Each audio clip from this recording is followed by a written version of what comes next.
Gandang hapon guys, welcome back sa ating YouTube channel na Nate Vlog TV. So ngayon, gamit na po ako ng microphone. May nag-comment po kasi na may hina yung audio. Yung kahapon po, yung episode 20 po yata yun. So ginamitan ko na po ng microphone ngayon.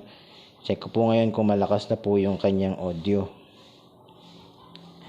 Ito po yung ating ginamit na tangke. Yan po. Mapapansin nyo po yung tangke na to, bagong bago. Tumitimbang po siya ng ilang kilo.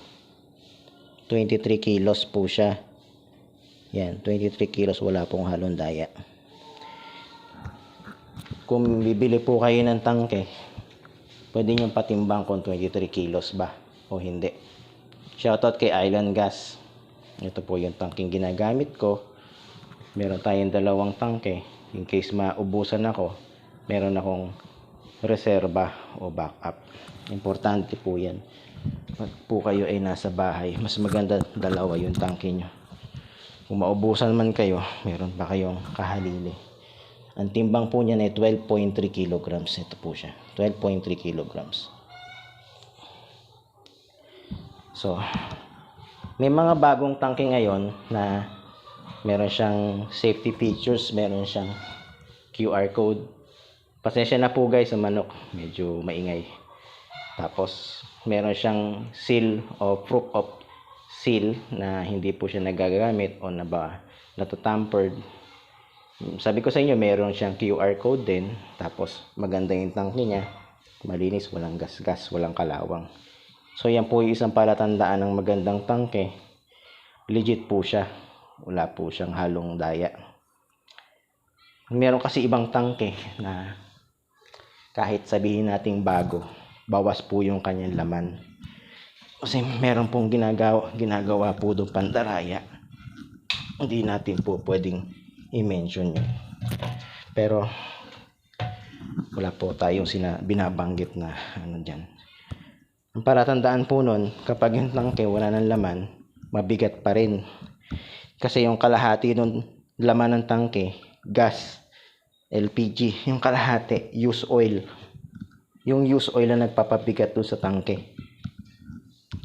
Kaya kung meron po kayong tangke na ganon, used oil ang laman niya, kasi mabigat pa rin kahit wala ng laman, may daya po yun. Huwag po kayong magre-rely po sa ganon. Mahirap na po. Sayang yung inyong pera. So ito, konti na lang ang laman nito, pero ang timbang po niya, pag chinek po natin, ay nasa 14 kilos pa.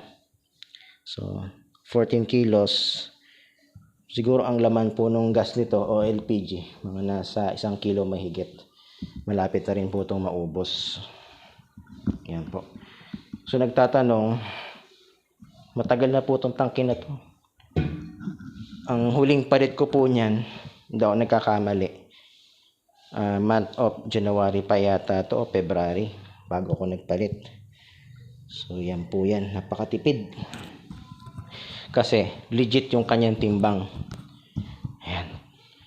13.2 yung kanyang nakalagay po dito. Yung sa isa, tingnan natin. 12.3. Ito 12.3.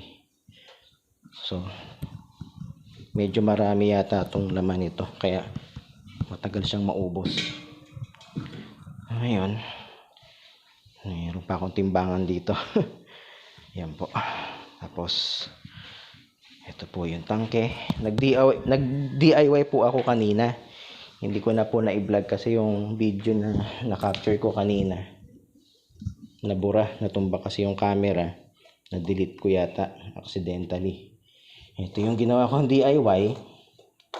Yan po, pedestal po yan ng LPG tank, pero wala po ko ditong ganong ginastos kasi itong blue pipe na to, recycle lang po ito. Nung nagpalit po ako ng PPR, ito po yung PPR, yung puti, nung last May, yung mga nagamit na blue pipe, yung itatapon, naganap ako ng purpose niya para magamit uli, ni-recycle po natin. Ginawa ko na lang pong pedestal. Yan, patungan po ng LPG tank yan. Pwede nyo rin gamitin yan as patungan ng halaman kapag po kayo nagpa-plantito, plantita. Maganda rin po yan.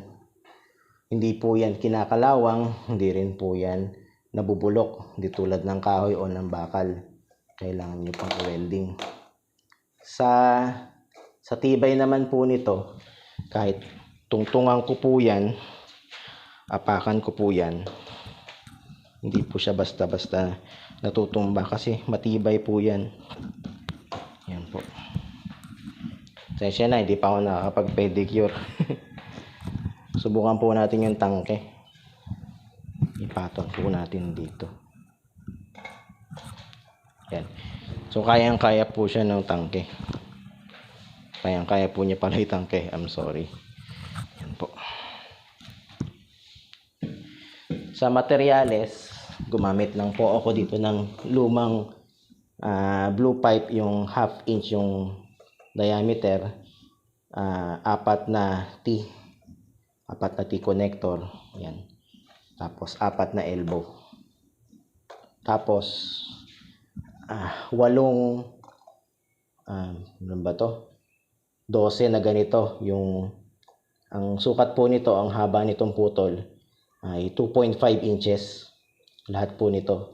Yan. Lahat po yan. 2.5 inches po yan. Tapos yung pinaka-stand po niya, o paa, ang haba po niyan ay 2 inches. Sakto lang po yung taas niyan. Para yung ilalim pwede nyo pang walisin.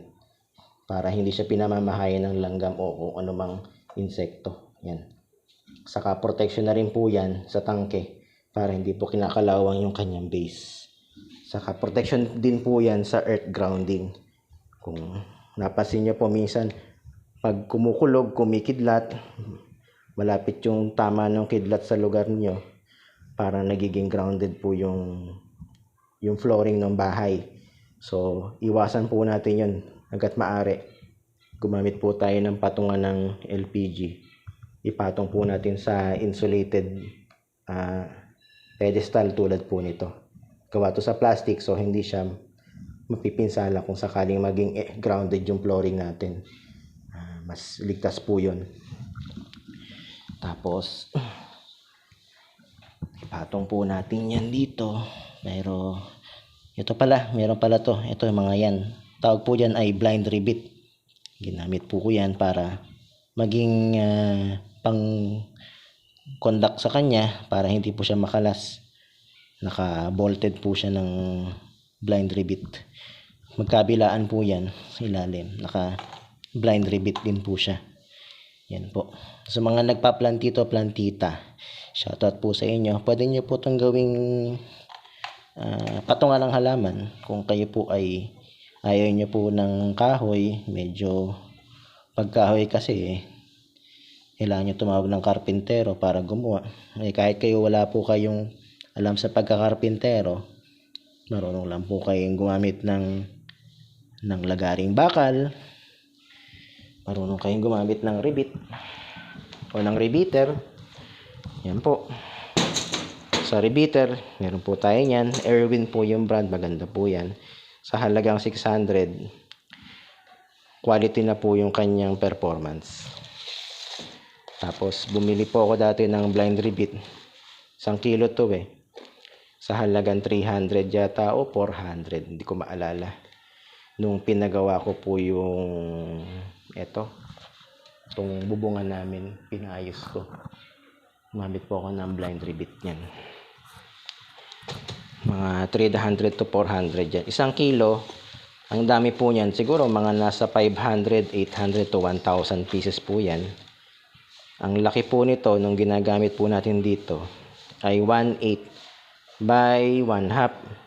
1/8 yung kanyang diameter. Tapos yung kanyang haba mula dito sa kanyang sa flange niya o sa pinaka plato niya hanggang dito kalahating pulgada o 1/2 inch. So yan po yun. Kaya 1/8 over 1/2. Sa paggamit po nito, gagamit lang po kayo ng repeater. Gagamit lang po kayo ng tamang sukat ng stud para po dito. Papalitan niyo po to. Nakakalas po to. Meron po itong nakalagay po ditong open range. Ba yan? Yan. Yan. Papalitan niyo po yan. Pipihitin niyo po dito. Iaakma niyo po doon sa kapal ng inyong repeater. Ito po ang pinakabuntot niya. Papasok niyo lang yan, guys. Tapos ipe-press niyo to mga 4-5 beses. Ito, maglalak na po yan. Mag-e-expand po ito. Lalaki siya. Kaya kung ipapasok nyo yan, gagamit kayo ng ganito. Gagamit naman din po kayo ng ganitong klaseng barena. Metal drill bit. Ang sukat po niya ay 1/8. 1/8 kasing laki po siya nito. So, tip lang mga kadadi.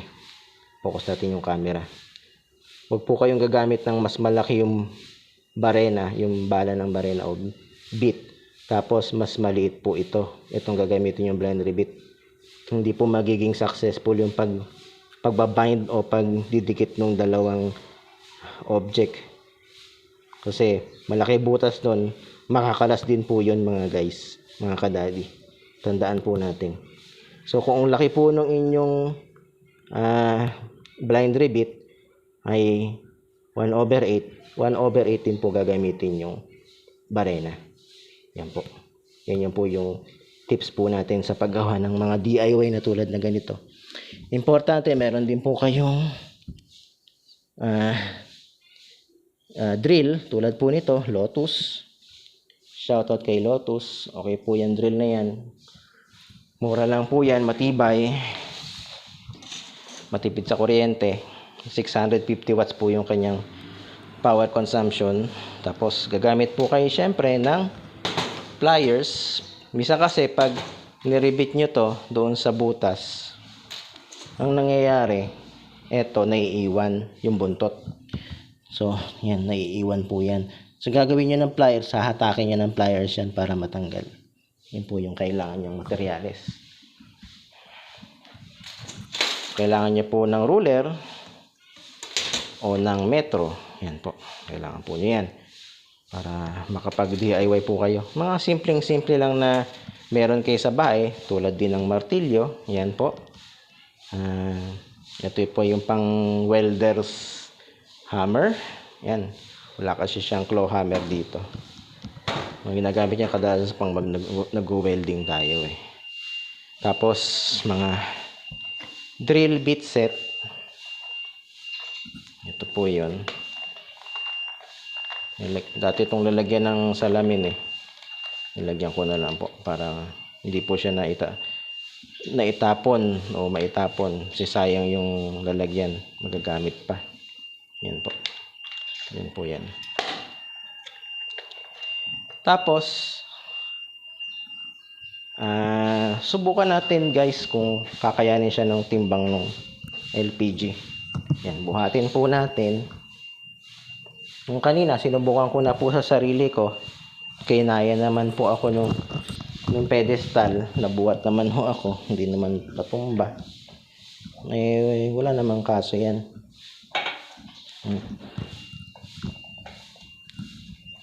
Yan. Wala kasi akong makuhang cameraman. Si Adler nag-aaral po eh. Ayusin lang muna natin konti. Yan. Yung gagayahin yan, baka maipit yung paa natin, mga kadadi, kasi wala akong cameraman. Yan.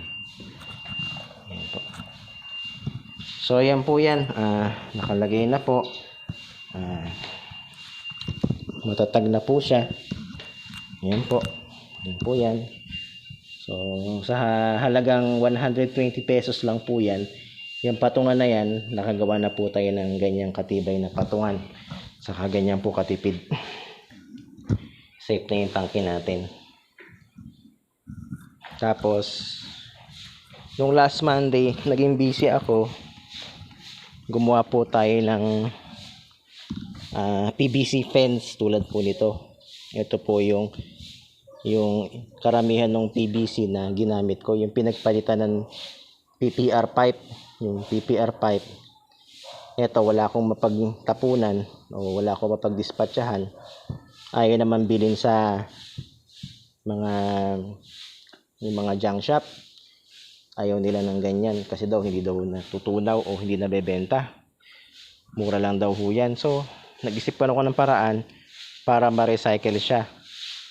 So, ang ginawa ko, gumawa po ako ng fence para harang po dun sa aso o pusa. Minsan kasi dito sila nagpupunta sa loob eh. Diyan po sila nagdudumi. Yan po. Para hindi po napapasok siya ng hayop tulad ng aso at pusa. Yan po. Tapos nilagyan ko ng lock. DIY na lang din po ito. Wala naman po ako ditong ginastos gaano. Kung ano lang yung nandiyan po sa kapaligiran natin o yung ating naka-stock na materyales. Yan lang po. Ang binili ko lang ho dito, itong elbow. Yan po. 4 na elbow. Ito. Yan. Ito rin po. Saka to. Sa halagang 60 pesos. Tapos cable tie. Sabi natin piso yung kada cable tie. 24 yan. 12 sa taas, 12 sa ilalim. Yan. Nakabutas lang po yan dito sa PVC sa taas, doon sa horizontal. Tapos, eto ho. Binutas ko lang. Tapos, naka-interlock siya sa magkabilang side. So, ganyan po siya. Medyo hindi po siya gano'n kasing higpit, pero sa tibay, okay na rin po yan.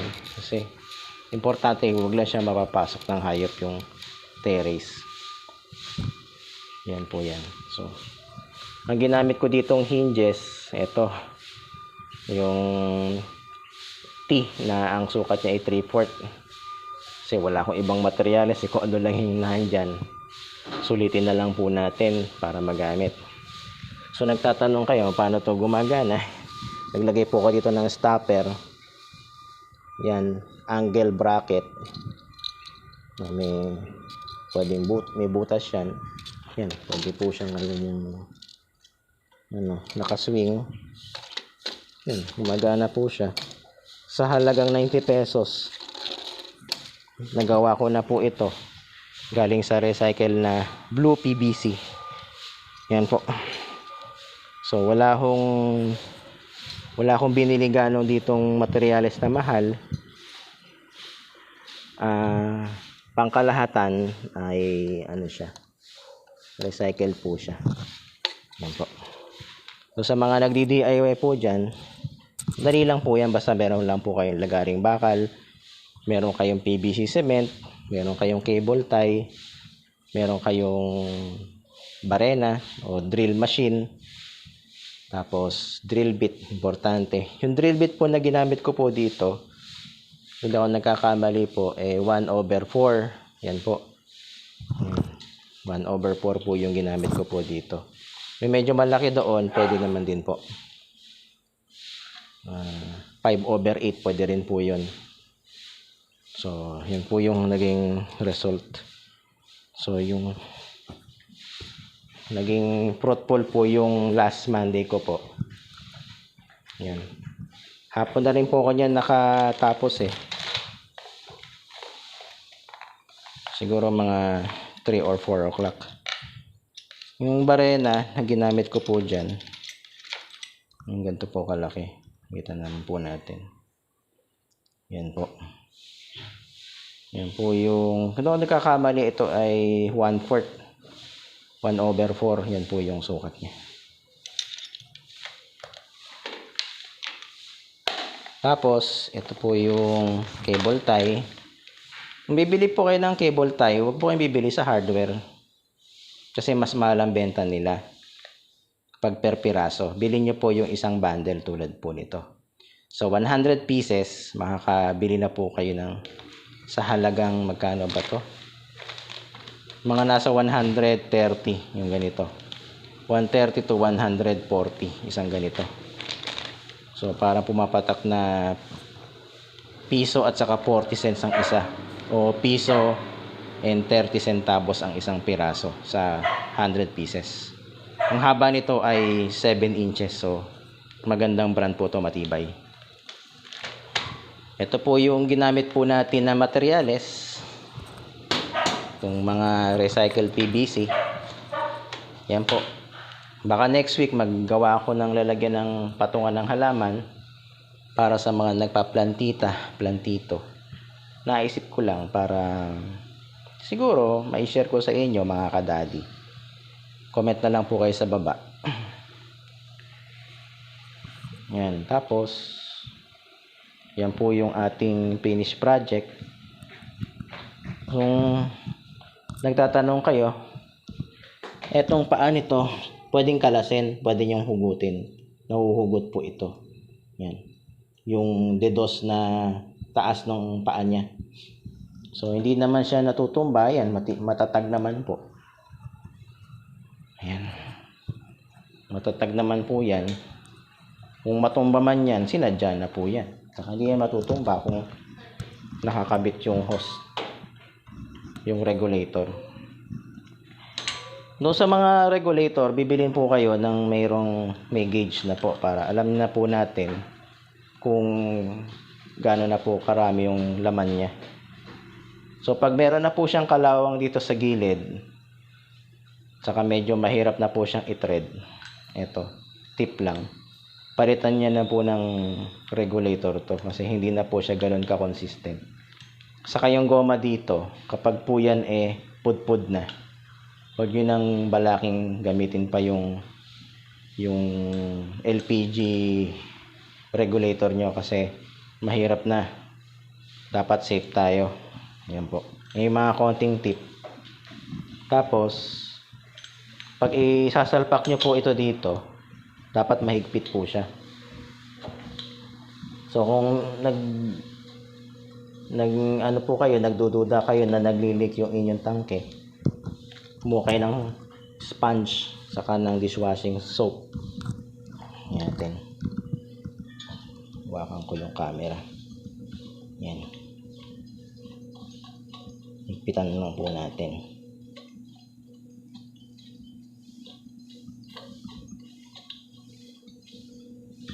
Yan po.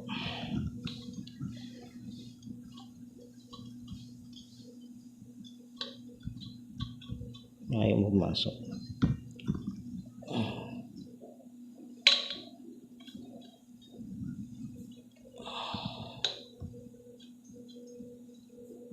Teka lang po.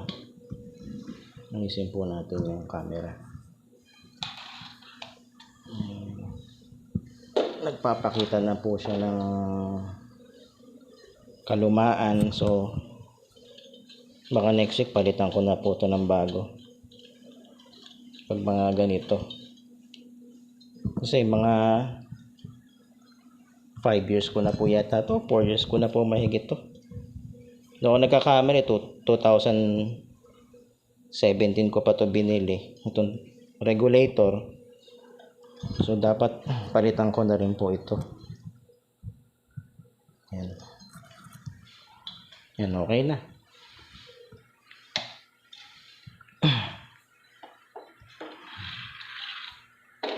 Tapos sa kalan nyo, hanggat maaari, wag yung ganito, wag yung ganito karumi. Yan, medyo linisin po natin. Saka lagi po natin i-check tong dito, itong dulo. Pag ito po ay nabaluktot or medyo maluwag na, palitin na po yung hose natin, ha mga kadadi. Delikado na pong gamitin yung ganong hose. Ito, pinalitan ko po ito. Alam ko, last year ko ito pinalitan, itong hose na to. Okay pa naman po yan. Yan, matibay naman po ito. Yan. So pag may baluktot, ang gawin nyo, putulin nyo, tapos kabit nyo uli. Yung pinagputulan, tapon nyo ngayon. Yung manabubaluktot tulad po nitong ganyan, yung ganyan, nagaganyan. Huwag nyo pong pababayaan yung tangke nyo na nakaganyan. Ang mangyari kapag ganyan yung hose ng inyong gas tank, yung apoy ng inyong kalan, mahina. Pag ginagalaw nyo dito, lalakas yan kasi yung pressure lalabas dito ng maayos. Yan po. Tip lang po yan. Tapos, pag malapit na pong maubos yung inyong gas, Ang palatandaan niyan, yung kanyang apoy medyo may kulay na. Nag-iitim na yung ilalim ng inyong kaldero o kawali. Palatandaan na po yun na malapit na maubos yung inyong tangke. Yung laman ng tangke, yung gas. Natulad po nito, 4 kilograms na lang po siguro yung laman nito. Hindi ako nagkakamali, hindi naman yata to 4. Siguro mga less than 4 kilograms na lang yung laman niya. So, mga 1 linggo na lang ho ito, mauubos na yung kanyang laman. O-order na ako ng bagong LPG. Yan po. Saka, siguraduhin po natin yung kalinisan doon sa kalan, sa LPG tank, sa regulator para wala pong aberya. Kapag ipili po kayo ng kalan na matipid sa gas, yung hanapin niyo yung maliit yung mga butas. Yung maliit na butas, tapos yung ibabaw niya gawa sa tanso o bronze. Mas maganda yung apoy niyan. Ganito po yan. Ganyan po siya. Ngayon, pag malapit na pong maubos yung laman niyan, naisala ko pala, sorry. Yung kulay ng apoy niya, medyo may dilaw-dilaw na. Senyalis na po na malapit na po siyang maubos yung laman niya. Or yung inyong kalan, meron po siyang debris sa loob, may dumi. Siguro may kalawang o something, merong pumasok na impurities, kaya po siya nagdidilaw po yung apoy niya. Hindi na po natin yung maiko-correct. Pag sa ganon, bili na po kayo ng bagong kalan. May mga tempered glass na tulad po nito. Yan, tempered glass. Matibay po yan. Kahit mabagsakan niya ng medyo mabigat, wag lang yung matulis na matigas. Yan, mababasag po yan. Pag tempered glass, may kamahalan po yan. Yung mga gantong kalan, pag sa ngayon bibili kayo, Asahi, Hanabishi, yan, mga nasa worth 3,000 humahigit yung ganito. Siguro mga makakabili kayo ng Asahi, mga nasa halagang 3,500 hanggang 4,000. Yung ibang brand, nasa 2,500 hanggang 3,500. Depende po yun sa brand kung tempered glass po yung ibabaw. Ang kaganda naman sa tempered glass, mabigat siya. Hindi siya nag-i-skid o dumudulas kasi yung bigat ng salamin, yun po yung sumusuporta po sa kanya para hindi po siya mauga o magalaw. Lalo na kung medyo marami kayong niluluto, mabibigat yung inyong niluluto, marami, pang maramihan. Mas advice ko sa inyo yung tempered glass yung ibabaw ang inyong i-invest o bilhin. Tapos sa tangke, wala naman po tayong pinipiling brand.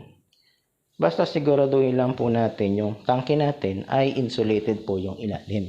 Hindi po siya nakadikit po sa semento kasi kung sakaling merong earth ground yung ating flooring o yung ating bahay, magti-trigger po yan ng hindi natin po inaasahan. Huwag na po nating intayin yon.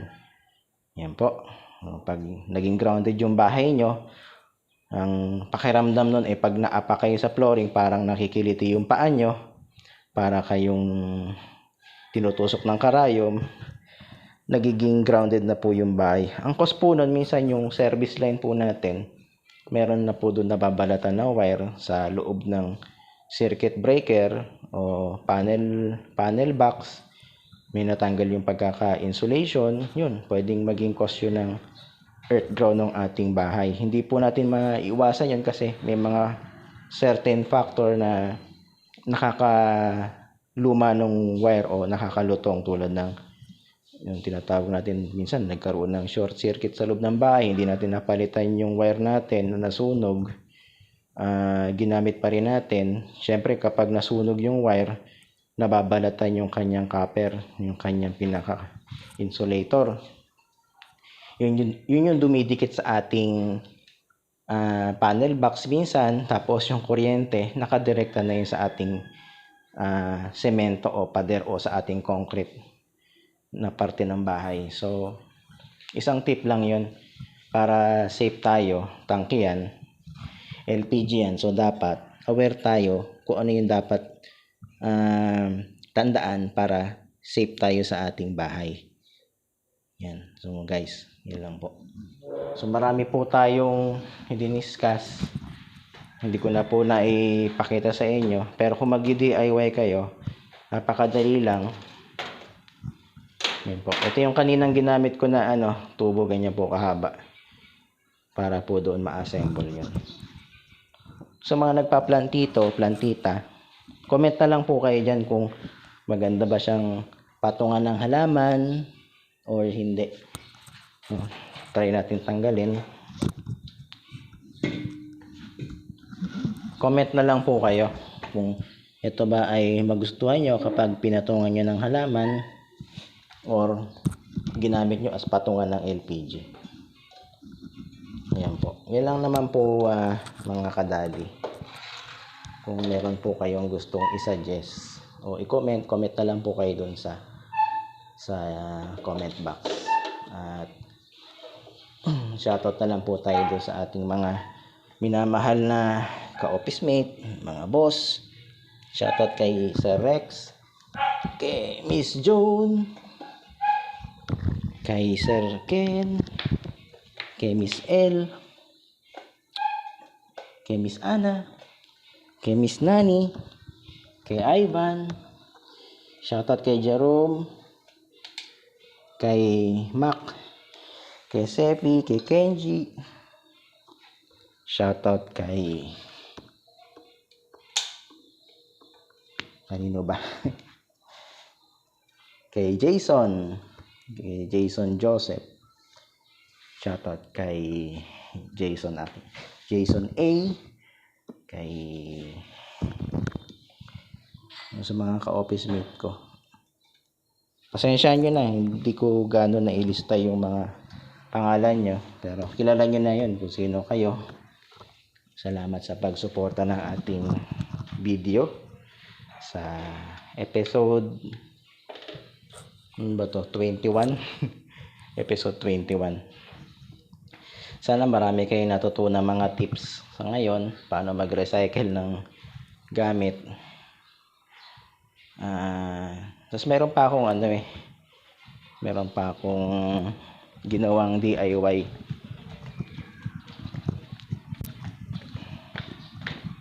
Yan.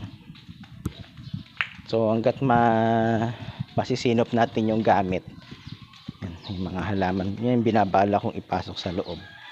Gagawa ko ng pedestal ng ganitong halaman. Papasok ko yan. Isa nito siguro yung maliit. Ayan, pwedeng ito, pwedeng ito.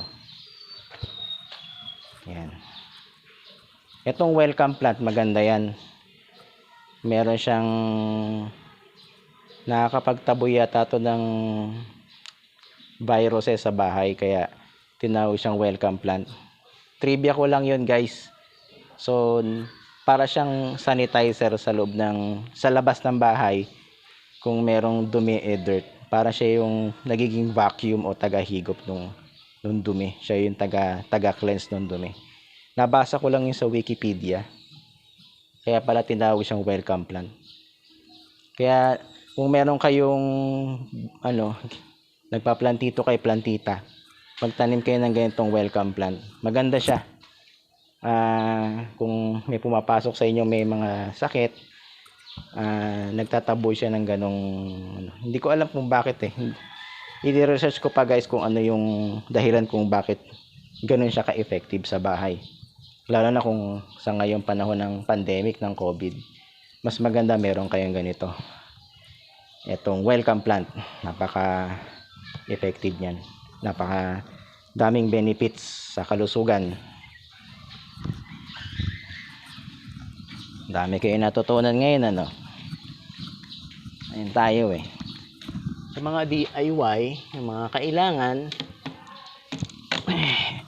Ayoko naman kasi basta-basta na lang magbablog ako ng walang ganong lesson. Gusto ko yung pag nagbablog ako, natututo kayo, may mga na-inspire kayo sa mga video natin. Ayan, tulad nito, recycle dyan. Wala akong ginamit dyan na biniling materyales, kundi yung PVC na 1/2 na blue pipe, tapos gauge 12 na copper wire. Bahala kayo kung stranded ba yan o solid, kung anong kulay, bahala kayo. cable tie, tapos cable tie yan. Etong pinaka frame nito galing yan sa lumang cement container o cement bucket. Ganito yun. Punta tayo dun sa aso. Yung sa mga nagdi-DIY dyan, yung ayaw nilang ma-pollute yung inyong environment, yung kapaligiran nyo, malaking tulong. Eto nga pala si Mikay. Shoutout kay Mikay at kay Pulgoso. Yung mga asong makukulit dito. Mababait yan. Bantayan sa gabi. Yan, tapos yung kanilang higaan. Ginawa ko ng ano yan papag. Higaan nila. Sila natutulog. Galing yan dito guys. Yan. Yung tinutukoy ko. Yung ibabaw nito, tinanggal ko, kinat ko. Yan, kaya wala siyang ibabaw. Ganon din yung isa. Pangalawang gawa ko na yon ng sungkit. O tinatawag nating fruit catcher sa English. Ewan ko ba kung ano English nun. At yan, galing yan dito sa pinaka-lid. Yung makapal na parte ng lalagyan ng pintura, kung ano man, 1 gallon. Tabasin nyo lang yan ng lagari o kaya i-cut nyo siya ng kung ano man pangkat. Pwedeng kutsilyo, pwedeng lagaring bakal, nasa sa inyo. Pwedeng gunting ng yero. Pag nakat nyo yan, yun ang magiging buslo.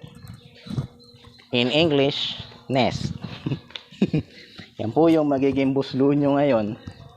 Ngayon yung tela. Kinuha ko yan dun sa baul. Yan, punda ng unan. Matibay yan. Kulay pula. Ganda-ganda. Kitang-kita. Yan. Tapos, tinahi ko siya. Nanahi ako. Yan, kulay pula yung sinulid. Kaya nung last Monday, busy ako. Tapos, ginamit ko dito. Niribit ko siya. Yan po. Magkabila yung ribit para matibay. Etong ginamit ko dito, PVC na kulay orange o yung pang electrical. Matibay po yan. Yan. Tapos, ang pinanduktong ko dito, ribit din.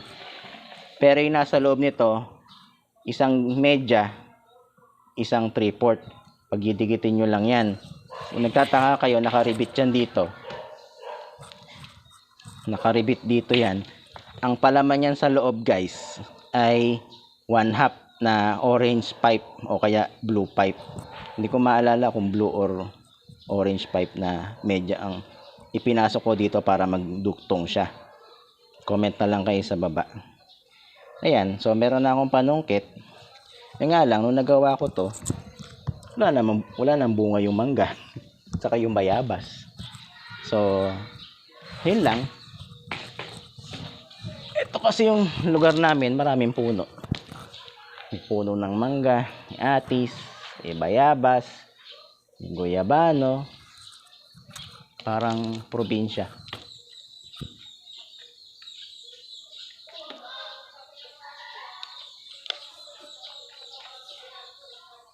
Yun guys lang. Tapos, ito pala yung PPR na pinalit ko. Ito sa Maynilad, ito yung gate valve. Pag walang Maynilad, binubuksan ko yung deep well. Naka-bypass yung Maynilad doon. Pwedeng patayin, buksan yung gate valve ni deep well. Naka-locate na po yan doon sa motor. Tensya na, maraming kalat. Nandito po. Ito po yung jack pump. Yan po yung jack pump. Ito po yung water tank. Mga nasa 200 liters po yata yung laman nito. Itong water tank. Yan po. So gumagana po yan, working po yan. Pag wala kaming Maynilad, may maintenance yung Maynilad, walang tubig, paandarin ko to. Pag may Maynilad, papatayin ko naman yung gate valve nito. Papatayin ko to, bubuksan ko yung kabila. So, alternate. Ang tawag doon, backup contingency plan. Hindi. Water backup system. Kaya yung mga blue pipe na yan, kung nagtataka kayo kung saan nanggaling, ito yung pinagpalitan ng PPR. Yung na-mention ko sa vlog, episode 17 ko yata po yun. O 17 or 16, yun po yun yung tungkol po doon. Hindi ko alam kung 17 po yun o 16. Paki-comment na lang po sa baba kung meron po kayong tanong. Ayan po, hindi na po ako magpapakita sa inyo kung ano itsura ko ngayon kasi medyo madumi ako. Tapos ko lang ng mga DIY projects ko ngayon. Ayan po. Ganda, maraming halaman sa bahay. At sana ingat po kayo lagi. Lagi po kayo mag-iingat ngayong panahon ng pandemic. At yung kumakalat na Delta virus na yan, na COVID, sana matapos na. Para walang mapinsala. Ang hirap po talaga. Ingat-ingat po kayo. Yan. Stay healthy living. Ingat po kayo lagi. Lagi po kayo magdadasal. At mag-iingat po kayo. Hanggang dito na lang po. Sa mga magpapa-shoutout, paki-comment na lang po sa baba. Yan po. Kasama na po yung pag-tutor po sa inyo dito sa bakuran po namin. Yung mga halaman na meron po kami. Yan po. Ayoko po ng yung halaman pinuputol. Nagagalit po ako doon. Ayoko pong pinuputol yung halaman. Yung binabawasan man lang kahit sanga. Parang nasasaktan po ako kasi nature lover po ako eh. Mas gusto ko po yung maraming puno, maraming halaman kasi sabi nga daw po, ang puno ay isang indirect insulator. Pagdating sa engineering term, sila po yung pangontra sa init. Kahit di po kayo mag-aircon, maglagay ng insulator sa loob ng bahay, magdagdag kayo ng maraming electric fan, malaking bagay talaga ang puno. Malamig siya. Kaya yun lang po ang masasuggest ko. Ayoko po na pinuputol yung puno o binabawasan ng sanga. Nagre-react po ako doon. Pwede naman po nating bawasan yung sanga ng punong kahoy kung nakakaistorbo po yun, or patay na po yung sanga, tuyo na po siya. Hanggat maaari, tinutur ko po kayo ngayon sa bahay po namin kung ano po yung itsura ng aming munting bahay. Yun po yung maingay kanina. Shoutout kay Tandang. Ang ingay-ingay mo kanina. Nagbablog ako. Pasensya na. Sa bayaw ko po yan. Yung Tandang. Saka yung inahing manok. Yan. Yan po. Marami pong halaman dito. Ayan, meron po tayong atis. Yan po yung mga mangga. Yung malalaking puno po na yan. Yan po. Ang sarap talaga ng may puno sa loob ng bakuran. Napakalamig, napaka-presko. Medyo liblib po kasi itong bahay po namin. Kaya mapapansin nyo, maraming puno. So ito yung vlog po natin. Medyo mahaba po ito. Pasensya na po natin. Hindi po ako kita dito. Boses ko lang po. Sinusubukan ko lang po yung video natin kung malakas yung audio o hindi. Salamat po doon sa nag-comment. Shoutout kay Miss Berna. Siya po yung nag-comment na mahina daw po yung audio. At saka shoutout kay Sir Ken. Siya din po yung nagsabi na mahina yung audio. So, comment na lang po kayo kung anong maganda po dito sa lugar po namin. May mga nagsasabi, maraming may gusto dito kasi presko nga daw yung looban namin. Maraming puno. Ayan po. Ayan, maraming salamat po sa inyong suporta sa ating YouTube channel na Nate Vlog TV. Sana pa-subscribe na lang po. Pa-hit na lang po yung notification bell paki-share na lang din po at paki-comment na lang po. At hanggang dito na lang po siguro. Magpapaalam na po ako. Pansamantala muna po tayo magpapaalam. Sa susunod na lang pong vlog po natin, comment na lang po kayo. Ingat-ingat po kayo sa panahon ngayon. At God bless. Paalam na po. Bye-bye.